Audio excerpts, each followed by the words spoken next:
Baik, Assalamualaikum warahmatullahi wabarakatuh. Perkenalkan, nama saya Muhammad Syaifullah dari kelas 1E NIM 2106015052 Fakultas Ilmu Sosial dan Politik Universitas Profesor Dr. Hamka. Di sini saya akan menjelaskan 3 konseptualitas. Yang pertama, ada komunikasi sebagai tindakan satu arah. Pemahaman komunikasi sebagai proses searah sebenarnya kurang sesuai bila diterapkan dalam komunikasi tatap muka. Namun, mungkin tidak terlalu keliru apabila diterapkan pada komunikasi publik, seperti pidato yang tidak melibatkan tanya jawab dan komunikasi massa, cetak, dan elektronik. Pemahaman komunikasi sebagai proses satu arah ini oleh Michael Burgon disebut definisi berorientasi sumber. Definisi ini mengisyaratkan komunikasi sebagai semua kegiatan yang secara sengaja dilakukan seseorang untuk menyampaikan rangsangan, untuk membangkitkan respon orang lain. Dalam konteks ini, komunikasi dianggap sebagai tindakan yang sengaja untuk menyampaikan pesan demi memenuhi kebutuhan komunikator, seperti menjelaskan sesuatu kepada orang lain atau membujuknya untuk melakukan sesuatu. Pendek kata, konseptualisasi komunikasi sebagai tindakan satu arah menyoroti penyampaian pesan yang efektif dan mengisyaratkan bahwa semua kegiatan komunikasi bersifat instrumental dan persuasif. Berdasarkan definisi Laswell, dapat diturunkan 5 unsur komunikasi yang saling bergantung satu sama lain, yaitu yang pertama ada sumber atau source, sering disebut juga sebagai pengirim atau sender, penyandi, dan komunikator. Yang kedua itu ada pesan, yaitu apa yang dikomunikasikan oleh sumber ke penerima. Pesan merupakan seperangkat simbol verbal atau nonverbal yang mewakili perasaan, nilai, gagasan, atau maksud tertentu tadi.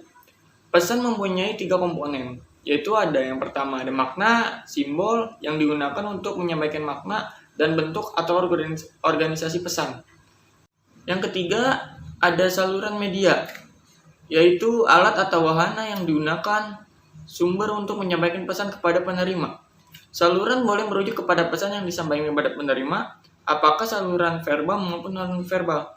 Pada dasarnya, komunikasi manusia menggunakan 2 saluran, yaitu ada suara dan cahaya. Keempat, ada yang namanya penerima, sering juga disebut sebagai sasaran atau tujuan, penyandi balik atau khayal-layak, pendengar, ataupun yang bisa disebut dengan penafsir. Yang kelima, ada efek.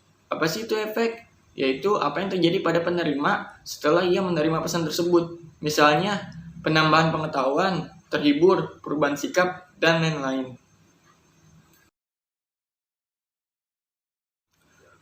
Untuk yang kedua, ada komunikasi sebagai interaksi. Apa sih komunikasi sebagai interaksi? Konseptualisasi kedua yang sering diterapkan dalam komunikasi adalah interaksi. Dalam arti sempit, interaksi berarti saling mempengaruhi atau yang bisa disebut mutual influence. Pandangan komunikasi sebagai interaksi menyetarakan komunikasi dengan proses sebab akibat atau aksi reaksi yang arahnya bergantian. Komunikasi sebagai interaksi dipandang sebagai sesuatu yang lebih dinamis dibandingkan komunikasi satu arah. Namun, pandangan kedua ini masih membedakan para peserta sebagai pengirim dan penerima pesan. Karena itu masih berorientasi sumber. Meskipun kedua peran tersebut dianggap bergantian, jadi pada dasarnya proses interaksi yang berlangsung juga masih bersifat mekanis atau statis. Yang ketiga, ada komunikasi sebagai transaksi. Apa sih komunikasi sebagai transaksi itu? Dalam konteks ini, komunikasi adalah proses personal. Karena makna atau pemahaman yang kita peroleh pada dasarnya bersifat pribadi.